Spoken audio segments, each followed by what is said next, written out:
여러분 그동안 잘 지내셨습니까? 네. 지난 24일 한 방송사의 기자가 서울 신촌의 이화여대 앞을 취재했습니다. 신촌의 대학가는 서울에서도 가장 붐비는 거리 중에 하나인데요. 근데 코로나19로 지나가는 사람들이 별로 없었고 여기저기에서 폐업한 가게들도 눈에 띄었습니다. 심지어 5개의 가게가 줄지어서 폐업한 곳도 있었습니다. 이 동네에서 가장 목이 좋은 자리에서 13년 동안 옷장사를 했다는 이 가게 주인도 다음 달에 문을 닫는다고 합니다. 지금 서울의 주요 상권인 신촌, 종로의 경우에는 상가 공실률이 10%가 넘었고 이태원, 명동의 경우에는 30%에 육박한다고 합니다. 그래서 보증금 없이 임대를 하는 상가도 있고요. 월세를 받지 않을 테니까 장사를 해달라는 상가도 있다고 합니다. 지금 우리나라 자영업자들은 IMF 이후에 가장 어려운 시간을 보내는 것 같습니다. 여러분, 그러면 코로나가 사라진 이후에 우리나라는 어떻게 될까요? 미래학자들이 한 나라의 미래를 예측할 때 지표로 삼는 중요한 단서가 있는데요. 미래학자들이 한 나라의 미래를 예측할 때 지표로 삼는 중요한 단서는 바로 인구입니다. 그런데 지난 신년 새벽 기도회 때 말씀을 드린 것처럼 우리나라 인구는 지난해를 기점으로 해서 계속해서 줄어들고 있습니다. 삼성경제연구소는 앞으로 60년이 지나면 우리나라 인구의 40%가 줄어들고 그로부터 20년이 또 지나면 우리나라의 인구의 절반이 줄어들 것이라고 예측을 합니다. 2100년도가 되면 인구의 절반이 사라진다는 뜻입니다. 여러분, 그런데 이것보다 더 충격적인 예측도 있습니다. 영국의 옥스퍼드 인구문제연구소는 지구상에서 가장 먼저 사라질 나라가 대한민국이라는 예측을 내놓았습니다. 우리나라 인구가 계속해서 줄어들다가 300년이 지나가면 우리나라가 지구상에서 아예 사라진다는 예측을 내놓은 겁니다. 물론 이것은 예측입니다. 그런데 이것보다 또 더 충격적인 예측도 있는데요. 지난해 국회 입법조사처 시나리오는 대한민국에서 가장 먼저 사라질 도시가 바로 이곳 부산이라는 예측을 내놓았습니다. 부산 동구에 자성초등학교라는 학교가 있습니다. 이 학교는 한때에 2,000명 아이들이 학교를 다녔는데요. 지금은 한 학년에 15명 내외가 되었다고 합니다. 이처럼 우리나라의 인구 그리고 우리나라의 미래가 매우 심각하다는 뜻입니다. 그런데 이 같은 인구 문제를 먼저 경험한 나라가 있죠. 이웃나라 일본입니다. 일본은 1980년부터 장기 불황을 경험하고 있는데요. 1980년 이후에 태어나서 일본의 장기 불황 속에서 살아가는 젊은 세대들을 사토리 세대라고 부릅니다. 이 사토리라는 말은 득도라는 뜻을 가진 일본 말인데요. 지금 일본의 젊은이들이 마치 득도한 사람들처럼 욕망을 절제하며 살아가는 세대라는 뜻입니다. 그런데 일본 사람들은 이 말을 긍정적인 의미로 사용하는 것이 아니라 부정적인 의미로 사용하는데요. 일본의 장기 불황으로 말미암아서 일본의 젊은이들이 득도한 사람들처럼 욕망을 절제하며 살아갈 수밖에 없는 그런 세대가 되었다는 뜻입니다. 그래서 일본의 젊은이들은 지금 결혼과 미래를 포기하고 오직 홀로 살아가는 비관적인 전망이 전염병처럼 퍼지고 있는 사회가 되었습니다. 여러분, 그런데 지금 이 같은 일본의 전철을 밟고 가는 나라가 바로 우리나라입니다. 지난 1월 3일 행자부 발표에 의하면 우리나라에서 현재 가장 많은 가구를 차지하고 있는 가구가 한 세대 1인 가구입니다. 지난해 우리나라 가구는 1인 가구는 900만 명이 되었는데요. 우리나라에서 가장 많은 비중을 차지하는 가구가 되었다는 뜻입니다. 물론 여기에는 어르신들의 1인 가구도 포함이 되어 있습니다. 그러나 지난 10년간 우리나라 청년 세대 인구가 60만 명이 줄어든 것을 감안을 하면 우리나라 청년 세대가 일본의 청년 세대처럼 결혼과 미래를 포기하고 홀로 살아가는 비관적인 풍조와 전염병처럼 퍼진다는 전문가들의 의견을 우리는 귀담아 들을 필요가 있다고 생각이 되어집니다. 특별히 올해는 코로나가 길어지면서 전문가들이 우려했던 예측이 하나씩 현실이 되어가고 있습니다. 사회적 거리두기가 길어지면서 생계가 막막해진 소상공인들, 마음이 주저앉고 있고 또 막다른 골목에 몰린 가장들, 마음이 무너지고 있습니다. 그리고 오늘날에 살아가는 젊은이들의 미래도 끝이 보이지 않는 불황 속에서 참으로 암담하기만 합니다. 성도 여러분, 이 같은 현실에서 우리는 오늘날 무엇을 붙잡아야 할까요? 그리고 우리는 무엇을 위해 기도해야 되겠습니까? 저는 지난 연말부터 우리가 읽은 에베소서 마지막 부분을 묵상하고 있는데요. 에베소서 마지막 부분을 묵상하면서 계속해서 저의 마음 가운데 머무는 단어가 한 가지가 있었습니다. 오늘 본문 6장 12절, 13절을 다시 한번 보겠습니다. 같이 한번 읽어볼게요. 시작. 우리의 씨름은 혈과 육을 상대하는 것이 아니요 통치자들과 권세자들과 이 어둠의 세상 주관자들과 하늘에 있는 악의 영들을 상대함이라. 그러므로 하나님의 전신갑주를 취하라. 이는 악한 날에 너희가 능히 대적하고 모든 일을 행한 후에 서기 위함이라. 아멘. 여러분 여기서 마지막에요. 서기 위함이라 이 단어에 한번 표시를 해보시겠습니까? 서기 위함이라 여기 표시를 한번 해보겠습니다. 제가 처음에 에베소서 6장 10절부터 24절 묵상을 할 때는 한 번 설교를 하고 다음 성경으로 넘어가야겠다 이렇게 생각을 했습니다. 그런데 에베소서의 마지막 부분을 묵상하고 또 묵상하면서 두 가지 생각이 들었는데요. 첫째는 이 본문이 지금 오늘날에 살아가는 우리 성도들에게 반드시 꼭 필요한 본문이라는 생각이 들었고, 둘째는 이 본문을 한 번 설교하고 넘어갈 말씀이 아니라는 생각이 들었습니다. 그래서 앞으로 6주 이상을 이 본문을 가지고 함께 생각을 해보기를 원합니다. 여러분, 그런데 저는 지난 연말부터 이 본문을 묵상하고 또 묵상을 하면서 우리가 지금 표시한 서다라는 단어, 이 단어가 제 마음 가운데 계속해서 울림으로 다가왔습니다. 그래서 저는 지난 연말부터 이렇게 기도를 하고 있습니다. 하나님께서 우리 성도들의 마음을 다시 일으켜 주시고, 또 하나님께서 우리 성도들의 마음을, 믿음을, 또 영혼을 다시 일으켜 주시길, 그리고 하나님께서 우리 이웃들의 마음, 그리고 이 나라 백성들의 무너진 마음을 다시 일으켜 세워주시길 기도하고 있습니다. 여러분, 바라기는 이 시간 동안에 하나님께서 우리의 믿음을 다시 세워주시고 이 나라 백성들의 마음을 다시 일으켜 주시기를 소망해 봅니다. 오늘은 영적 전투, 주저앉은 자리에서 일으키시는 하나님의 능력이라는 제목으로 오늘 본문을 생각해 보겠습니다. 첫째는요, 영적 전쟁의 대상은 무엇인가 하는 것입니다. 오늘 본문은 성경에서 가장 잘 알려진 본문 가운데 하나이지만 동시에 가장 왜곡되는 본문 가운데 하나라는 생각이 듭니다. 우리가 교회를 다니면서 영적 전쟁에 대한 이야기를 많이 들었지만 우리는 여전히 영적 전쟁이라는 말에 대해서 혼란스러워하는 것 같습니다. 제가 지금부터 세 가지 질문을 드릴 테니까요. 제가 드리는 질문이 영적 전쟁인지 아닌지 마음속으로 한번 답을 해보시면 좋겠습니다. 첫째, 지금 코로나19로 말미암아서 종종 비대면 예배가 진행이 되는데요. 예배를 제한하는 정부와 싸우는 것이 영적 전쟁일까요? 둘째, 우리나라는 지난 오랜 시간 동안 대립과 갈등의 정치 역사를 가지고 있는데 정치적인 좌파나 혹은 정치적인 우파를 몰아내는 것이 또 영적 전쟁이 될 수 있겠습니까? 셋째, 우리나라에는 한동안 무슬림 사람들이 많이 들어온다는 이야기를 들었는데요. 우리나라에 들어와 있는 무슬림 사람들을 몰아내는 것이 또 영적 전쟁이 될 수 있을까요? 자, 오늘은 시간 관계상 마지막 질문에 대해서만 생각을 해보겠습니다. 2018년도에 예멘 사람들이 제주도에 들어와서 난민 신청을 했습니다. 예멘은 걸프 지역에 있는 6개 무슬림 국가 중에 가장 남쪽에 있는 나라인데요.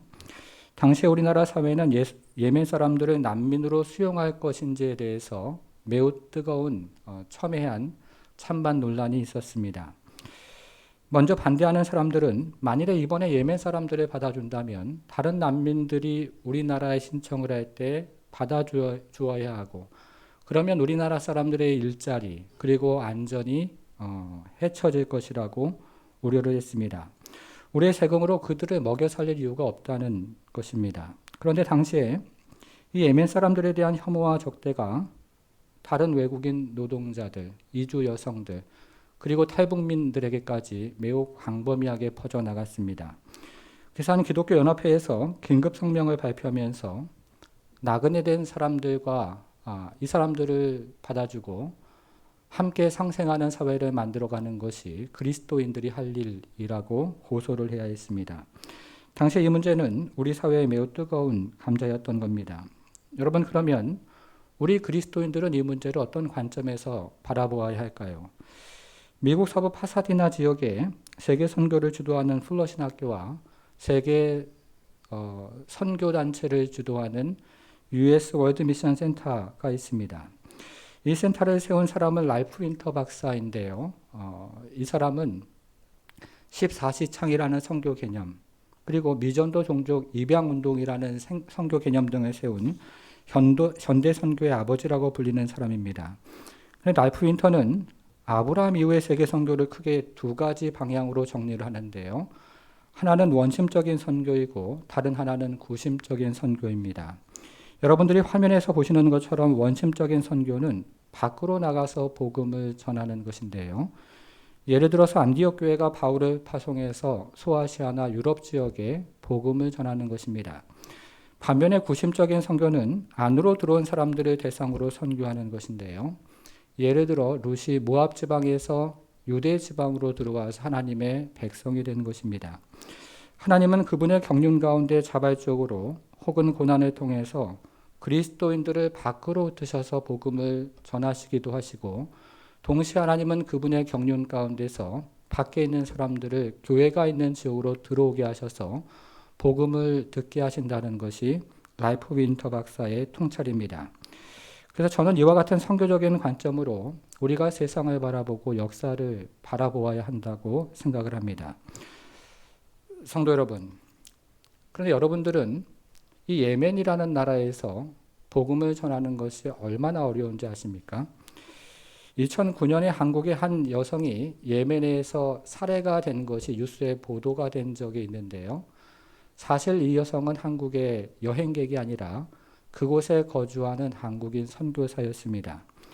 예멘은 순위파 무슬림 나라이기 때문에 그 나라에 거주하는 외국인 선교사를 죽이는 것을 그리 서슴지 않는 나라라는 뜻입니다. 그래서 저는 예멘 사람들이 제주도에 들어왔을 때 그것이 하나님의 경륜 가운데 이루어진 일일 수 있다는 생각을 했습니다.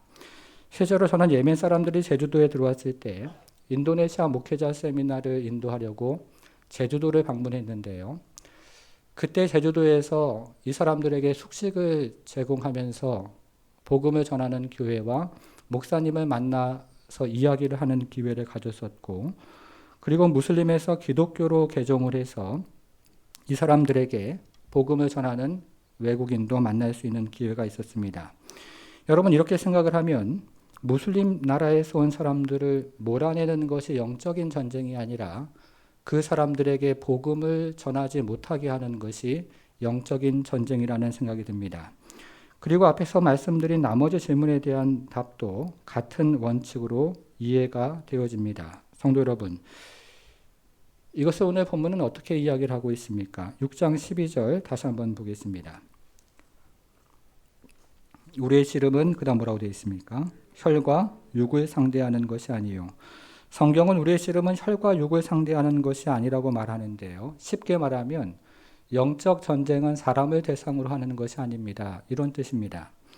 여러분, 그러면 영적 전쟁은 누구를 대상으로 하는 것입니까? 6장 12절 좀 더 읽어보겠습니다. 우리의 씨름은 혈과 육을 상대하는 것이 아니요.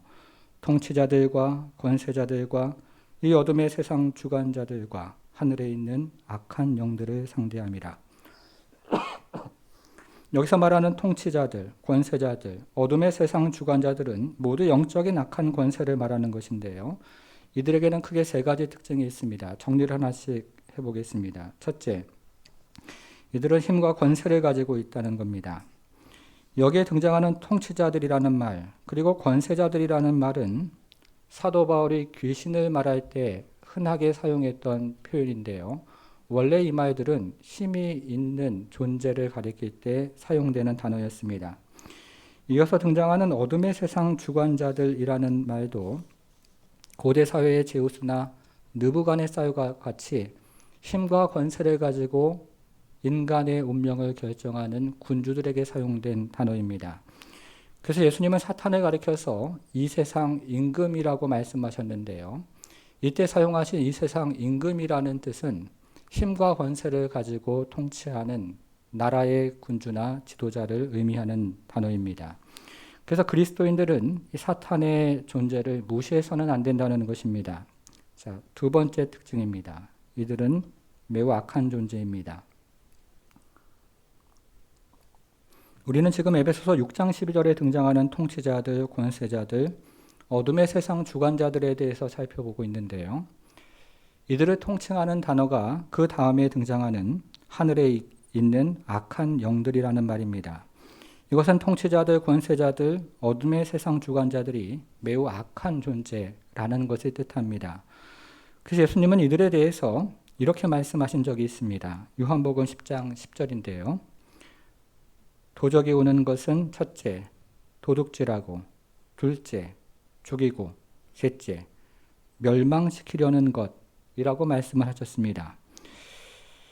첫째는 도둑질입니다. 여러분, 혹 여러분 중에 코로나 시대를 살아가면서 내적인 평안이나 믿음을 도둑질 당하시는 분은 안 계십니까? 이것은 마귀가 하는 일입니다. 마귀는 우리의 건강과 생명을 도둑질하려고 할 뿐만 아니라 우리의 내적인 평안과 그리고 믿음도 도둑질합니다. 화면에 보시면 둘째는 살인입니다. 여러분들은 살인하는 사람이 혼자의 힘으로 다른 사람을 죽일 수 있다고 생각을 하십니까? 그리고 스스로 목숨을 끊는 사람이 혼자의 힘으로 그토록 높은 곳에서 뛰어내릴 수 있다고 생각을 하십니까? 성경은 우리에게 가룟 유다의 예를 들려주는데요. 마귀는 가룟 유다에게 들어가서 가룟 유다로 하여금 예수님을 십자가에 넘기도록 하고 그리고 스스로 목숨을 끊게 했다고 말을 합니다. 셋째는 멸망입니다. 마귀의 최종적인 목표는 사람들로 하여금 예수를 믿지 못하게 해서 멸망의 길로 인도하는 겁니다. 이처럼 마귀는 매우 악한 존재입니다. 세 번째 특징, 이들에게는 계략이 있다는 겁니다.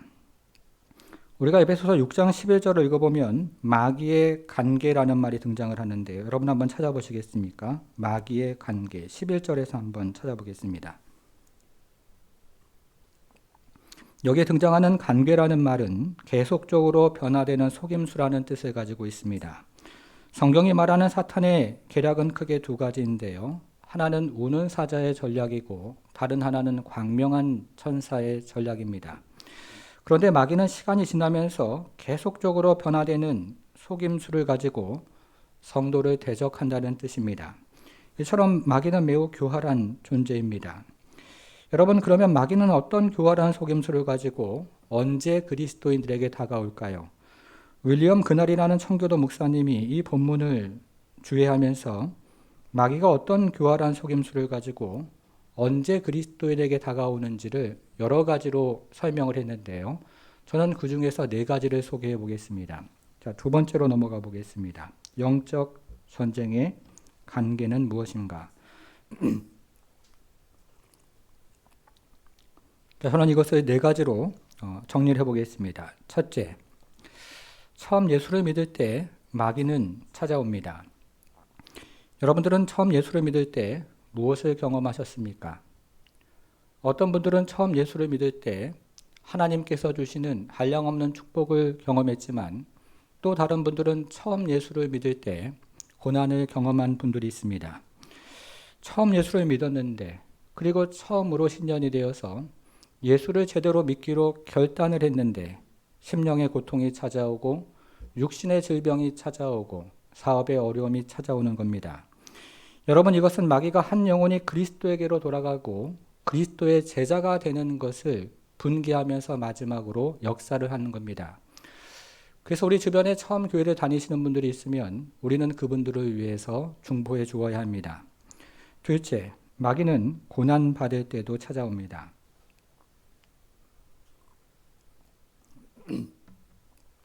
우리가 욥기를 읽어보면 우리가 아는 것처럼 욥은 너무나 큰 고난에 당했습니다. 가지고 있는 모든 재산을 잃어버렸고 품 안에 있는 10명의 자녀들도 잃어버리는 말로 표현할 수 없는 고난을 당했습니다. 그리고 온몸은 이유를 알 수 없는 악성 종기로 뒤덮였고 피부와 살이 뼈에 붙어서 차마 눈을 뜨고 볼 수 없는 상태가 되었습니다. 여러분, 그런데 욥이 가장 견디기 어려웠던 고통은 욥의 친구들의 말이었습니다.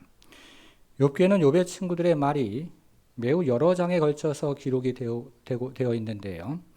욥의 친구들의 말을 한마디로 요약을 하면 인과응보의 신학이라고 요약을 할 수 있습니다. 콩 심은 데 콩이 나고 팥 심은 데 팥이 나는 것처럼 너의 죄 때문에 고난을 당한다는 겁니다. 여러분, 그러면 그렇기 때문에 너가 깨달은 죄뿐만 아니라 깨닫지 못한 죄도 회개하라고 욥의 친구들이 욥에게 말을 했습니다. 여러분, 그러면 욥의 친구들의 말은 옳은 말일까요? 우리가 욥기를 읽으면서 깨달아야 하는 사실이, 중요한 사실이 한 가지 있는데요. 욥기에 등장하는 욥의 친구들의 말과 욥기의 시작에서 등장하는 마귀의 말이 동일하다는 것입니다. 이것이 욥기가 우리에게 들려주는 메시지 가운데 하나입니다. 그래서 마귀는 오늘날에도 인과응보의 신학을 퍼뜨리면서 너의 죄 때문에 너가 고난을 받는다고 우리 귓가에 속삭이는 겁니다. 마귀는 우리의 죄가 십자가에서 완전히 사함을 받았다는 진실은 가려버리고 너의 죄 때문에 너가 고난을 받는다고 그 소리를 우리 귓가에 밀어넣습니다. 그래서 우리는 이 같은 소리가 마귀의 소리임을 깨닫고 마귀를 물리치셔야 합니다. 셋째, 마귀는 성공할 때도 찾아옵니다. 마태복음 16장에는 베드로와 가이사라 빌립보에서 주는 그리스도시요 살아계신 하나님의 아들이십니다 하는 위대한 고백이 나옵니다. 여러분, 그런데 이때 마귀가 베드로를 찾아와서 베드로의 교만을 부추겼는데요.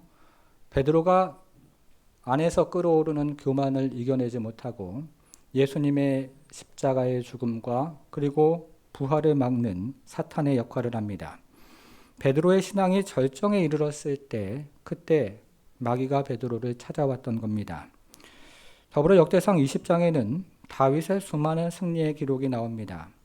그런데 이때 마귀가 다윗을 찾아와서 다윗의 교만을 부추겼는데 다윗도 그 교만을 이겨내지 못하고 인구조사를 했습니다. 여러분, 그러면 베드로와 다윗의 공통점은 무엇일까요? 마음의 교만이 일어날 때 마귀의 거짓과 계략을 분별하지 못하더라 하는 겁니다.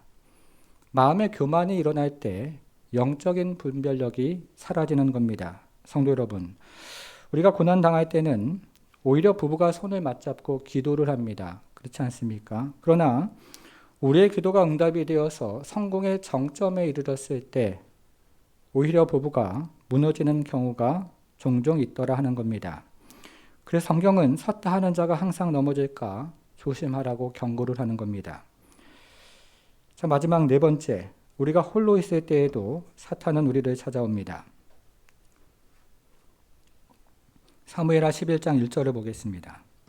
화면에 있는데요. 같이 한번 읽겠습니다. 시작. 그 해가 돌아와 왕들이 출전할 때가 되매 다윗은 요압과 그에게 있는 그의 부하들과 온 이스라엘 군대를 보내니 그들이 암몬 자손을 멸하고 랍바를 에워쌌고 다윗은 예루살렘에 그대로 있더라. 여러분, 우리가 이것을 원문으로 읽어보면요. 다윗은 예루살렘에 그대로 있더라. 이 말 앞에 그리고라는 접속사가 한 가지 더 있습니다. 그래서 이것은 온 이스라엘 군대가 암몬과 전쟁을 하려고 출정을 했을 때 다윗이 예루살렘에 홀로 남아있다는 것을 강조하고 있는 겁니다. 그런데 이때 마귀가 다윗을 찾아와서 성적인 욕망을 부추겼는데 마귀가 다윗이 그 성적인 욕망을 이겨내지 못하고 간음죄를 지었습니다. 여러분들은 이런 이야기를 들어보셨습니까? 소 3마리가 초원에 함께 사이좋게 풀을 뜯어먹고 있었습니다. 그런데 사자가 호시탐탐 이 소들을 잡아먹을 기회를 엿보고 있었습니다. 그래서 그러나 사자가 소에게 덤벼들면 이 소 3마리가 함께 대항을 하기 때문에 사자는 소를 잡아먹을 수가 없었던 겁니다. 그래서 사자는 한 가지 계략을 생각했는데 서로를 이간질해서 홀로 다니도록 만들게 그렇게 계략을 꾸몄습니다. 이제 사자의 이 같은 계략은 성공을 했고 소들은 홀로 다니기를 시작했을 때 사자는 소들을 한 마리씩 잡아먹기를 시작했습니다. 성도 여러분, 코로나 시대에 우리는 여러 가지 이유로 홀로 신앙생활을 할 수가 있습니다. 그런데 홀로 신앙생활을 하면 다윗의 예처럼 절대로 승리하는 신앙생활을 할 수가 없습니다. 그래서 모일 수 있을 때는 모여서 함께 신앙생활을 해야 되는 것입니다. 우리는 지금까지 마귀의 여러 가지 관계에 대해서 살펴보았습니다. 그러면 이 마귀의 궁극적인 목적은 무엇일까요? 저는 설교를 시작하면서 오늘 본문에 등장하는 서다 하는 말을 오랫동안 묵상했다는 말씀을 드렸습니다. 오늘 본문을 오랫동안 묵상하면서 이 서다라는 말이 제 마음 가운데 들어왔고 그리고 제 마음 가운데 머물렀습니다. 그런데 오늘 본문에는 이 서다 하는 말이 매우 여러 번 반복이 됩니다. 오늘 본문은 한번 다시 보겠습니다.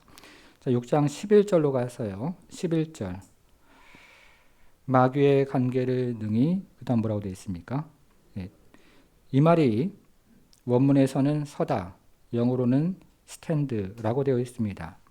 자, 이제 13절로 가보겠습니다. 그러므로 하나님의 전신갑주를 취하라. 이는 악한 날에 너희가 능히, 또 뭐라고 되어 있습니까? 이 말도 원문에서는 서다, 스탠드라고 되어 있습니다. 13절 계속 한번 보겠습니다. 모든 일을 행한 후에 또 뭐라고 되어 있습니까? 서기 위함이라. 이것도 스탠드입니다. 자, 14절로 가보겠습니다. 그런즉 서서, 이것도 스탠드입니다. 성도 여러분, 우리를 향한 하나님의 뜻이 무엇일까요? 우리를 향한 하나님의 뜻은 우리가 서는 것입니다. 그런데 마귀는 우리가 서지 못하도록 방해를 한다는 뜻입니다.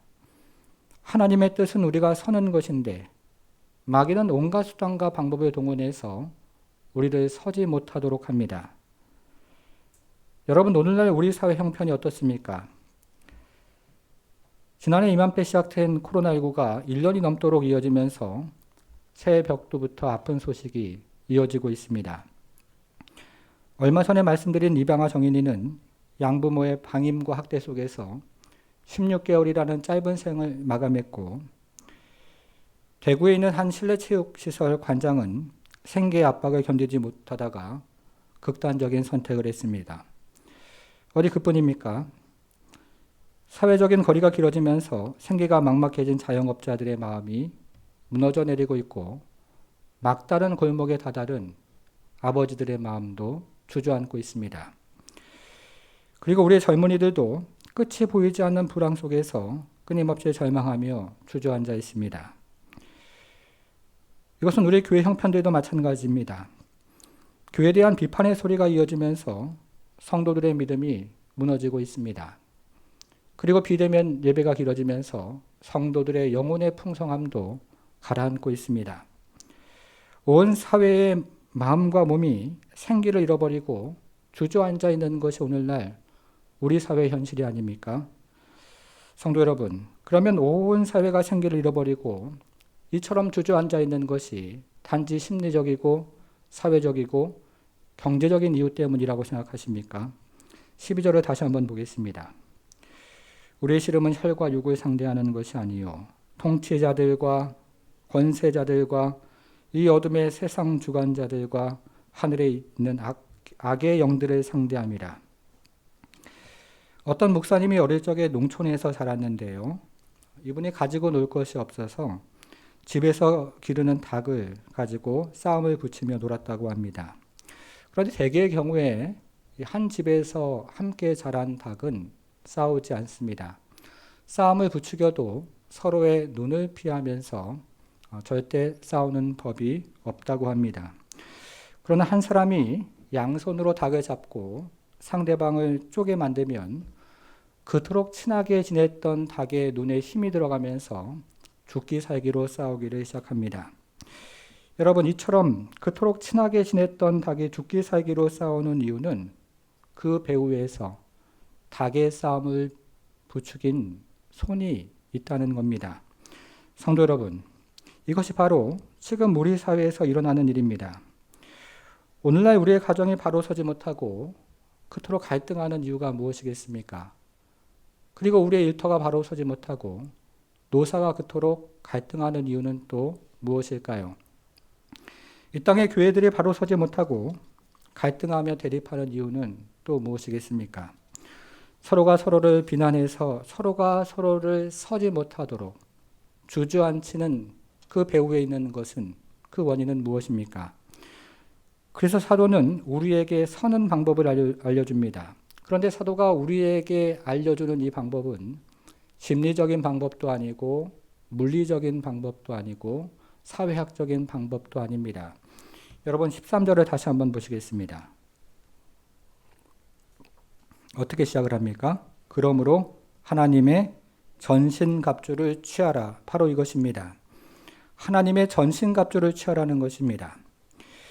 여러분 오늘은 이 전신갑주의 가장 중요한 특징 가운데 하나를 적용으로 살펴볼 텐데요. 전신갑주의 가장 중요한 특징은 이것이 바로 하나님이 제공하시는 하나님의 전신갑주라는 것입니다. 여기서 하나님 이 단어에 표시를 해보겠습니다. 하나님의 전신갑주죠. 여러분 이것이 무엇을 의미합니까? 이것은 나의 힘과 나의 능력으로 서지 못한다는 겁니다. 우리가 서 있는 것 같지만 악한 날에 나의 힘과 나의 능력으로 절대로 설 수 없습니다. 그러나 동시에 이것이 말해주고 있는 것은 하나님께서 공급하시는 힘과 능력으로 우리가 설 수 있다는 것입니다. 우리는 우리의 힘과 우리의 능력으로 서지 못하는 존재들이지만 그러나 하나님께서 공급하시는 힘과 능력, 전신갑주를 입으면 우리는 설 수가 있습니다. 사랑하는 여러분, 우리 사회는 지난 오랜 시간 동안 인간적인 힘과 인간적인 능력으로 가정을 일으키고 사업장을 일으키고 또 국가를 일으켜 왔습니다. 그러나 그 결과는 오늘날 우리의 가정이 무너지고 우리의 일터가 무너지고 그리고 우리의 젊은이들의 앞날과 우리 국가의 미래가 암담하다는 사실입니다. 여러분 이때 우리가 정말로 깨달아야 하는 것이 무엇일까요? 우리가 우리의 힘과 우리의 능력으로 서지 못한다는 사실, 그 사실을 오늘 본문을 통해서 우리는 깨달아야 합니다. 동시에 우리는 하나님께서 주시는 힘과 능력, 그 전신갑주를 입으면 설 수 있다는 사실, 그 사실도 깨달아야 하는 것입니다. 우리는 우리의 힘과 능력으로 설 수 없지만 그러나 우리는 하나님께서 공급하시는 힘과 능력, 그 전신갑주를 입으면 악한 날에도 능히 설 수 있는 힘과 하나님의 은혜를 덧입을 수가 있는 것입니다. 저는 이것이 오늘 본문을 통해서 우리가 들어야 하는 여호와의 소리라고 생각을 합니다. 성도 여러분, 바라기는 저와 여러분들이 하나님께서 공급하시는 힘과 능력으로 악한 날에도 능히 서는 성도가 되기를 바랍니다. 하나님께서 공급하시는 전신갑주를 덧입어서 힘들고 어려울 때에도 심지어 악한 날에도 능히 서서 하늘을 향해 두 팔을 벌리고 그리고 악의 영들에 대해서 영적 전투를 하는 능력 있는 그리스도인으로 서나가기를 주님의 이름으로 축원합니다. 같이 기도하겠습니다.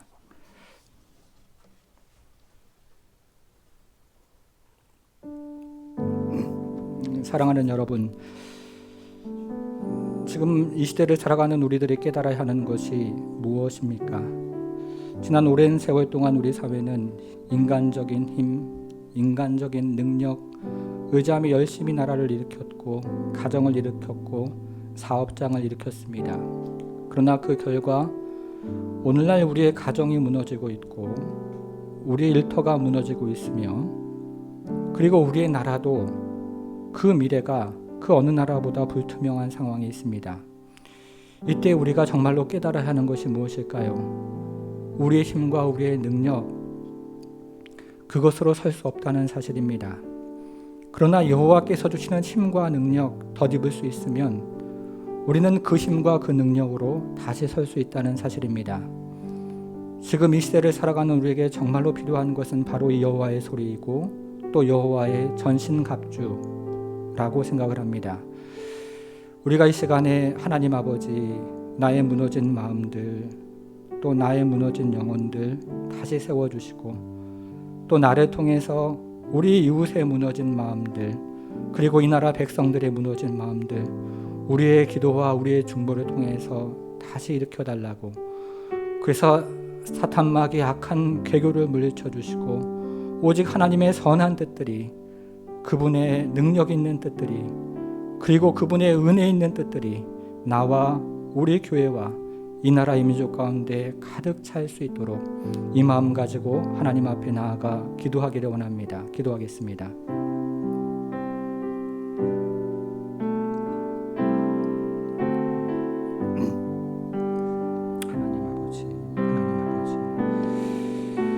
땅에 하나님 아버지 참으로 교만을 용서하시고 우리의 힘과 우리의 능으로 설 수 있다는 하나님 아버지 참으로 교만을 꺾어주시고 하나님 아버지 우리가 다시 한번 주의 지혜와 주의 능력으로 설 수 있도록 우리 하나님 은혜 베풀어 주시기를 기도하옵나이다. 하나님 아버지 참으로 우리의 지혜와 우리의 능력이 아니라 하나님의 지혜와 하나님의 능력에 붙잡도록 은혜를 베풀어 주옵소서. 우리의 손으로 하나님 아버지 기운 갑옷이 하나님 아버지 악한 날에는 능히 하나님 막아설 수 없는 것들 깨닫게 하시고 하나님 아버지 하나님의 전신갑주를 입어서 참으로 악한 날에도 능히 서는 성도가 될 수 있도록 우리 하나님 함께 해주시기를 기도하옵나이다. 하나님 아버지 보혈의 갑주, 말씀의 갑주, 기도의 능력, 하나님 중보의 능력을 믿는 우리들이 다시 한번 일어서서 이 시대를 하나님 아버지 참으로 맑게 하고 그리고 하나님 아버지 나라 백성들의 마음을 하나님 또 세워주셔서 우리 하나님 주시는 은혜와 생명의 양식의 말씀으로 우리가 다시 한번 일어서서 주 앞에 서나가는 하나님의 백성들이 될 수 있도록 우리 하나님 함께 주옵소서. 하나님 아버지 가정이 무너지고 일터가 무너지고 나라가 무너지는 이 암담한 세대 가운데 마귀의 하나님 관계를 하나님 아버지 우리가 참으로 깨닫게 하시고 또 그 가운데서 하나님 아버지 주님 주시는 힘과 능력으로 우리가 서서 능히 전신갑주를 입고 주 앞에 서나가는 성도가 될 수 있도록 주여 도우셔서 우리 하나님 주시는 은혜와 생명의 양식으로 하나님 앞에 서서 하늘을 향하여 하나님 외치는 기도가 끊이지 아니하도록 주여 도와주시고 하나님 아버지 참으로 말씀의 소리가 우리 귓가에 끊이지 않도록 하나님 도우셔서 우리가 여호와의 소리로 마귀의 소리를 물리칠 수 있도록 주여 도와주시고 하나님 아버지 하늘을 향한 기도로 하나님 아버지 세상을 이겨나갈 수 있도록 주여 도우셔서 하나님 주시는 은혜와 생명의 양식이 우리에게 끊이지 아니하고 하늘의 능력을 덧입고 살아가는 그리스도인 모두가 될 수 있도록 주여 도와주옵소서. 주님께서 이 땅에 하나님 아버지의 교만을 용서하시고 이 땅을 살리셔서 우리 하나님의 은혜와 생명이 있는 하나님 아버지 양식으로 우리의 꼴을 상할 수 있도록 주여 도와주시고 우리가 일어나서 참으로 주를 향하여 서서 하나님의 은혜와 하나님의 능력을 간구하는 우리 모든 성도들이 될 수 있도록 주여 함께 해 주옵소서. 주님 은혜를 베풀어 주옵소서.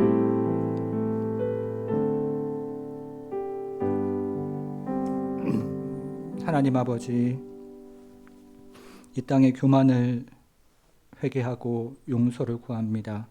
지난 오랜 세월 동안 우리의 힘과 우리의 능력으로 가정을 세우고 또 일터를 세우며 또 나라를 세울 수 있다는 그 교만한 생각들 이제 다시 한번 주 앞에 다 내려놓고 오직 이 나라 이 민족에게는 하나님이 필요하며 하나님께서 우리의 가정을 세우시는 분이고 우리의 일터를 세우시는 분이며 이 나라 이 민족을 세우시는 분이고 또 우리의 자녀를 세우시는 분임을 고백합니다. 하나님 아버지 우리가 마치 세상을 막아낼 수 있는 것처럼 만든 우리의 손으로 만든 그 갑옷은 구멍이 숭숭 뚫려 있어서 고난의 때에 그리고 하나님 아버지 악한 날에 능히 설 수 없는 갑옷임을 우리로 깨닫게 하시고 그 하나님 아버지 갑옷을 모두 집어 던질 수 있는 용기와 힘을 우리에게 허락하여 주옵소서. 하나님 그러나 하나님의 전신갑주는 고난의 때에도 그리고 악한 날에 하나님 아버지 날들이 이어질 때에도 우리를 능히 세울 수 있는 갑옷임을 깨달아 우리가 이제는 하나님의 힘과 능력으로 능히 서는 성도들이 될 수 있도록 우리 하나님 함께해 주옵소서.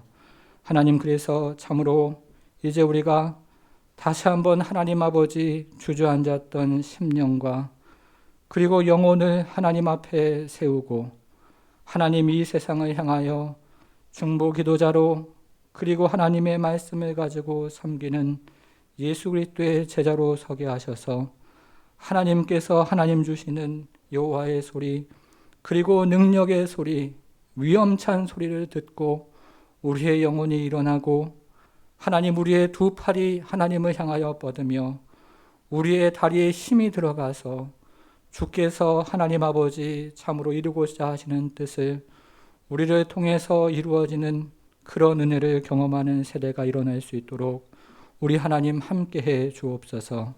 전신갑주를 입고 주 앞에 나아가는 성도들 될 수 있도록 도우셔서 한 주간 살아갈 때에 영적인 승리와 은혜를 경험할 수 있도록 우리 하나님 함께해 주옵소서. 감사드리며 예수님의 이름으로 기도하옵나이다. 아멘.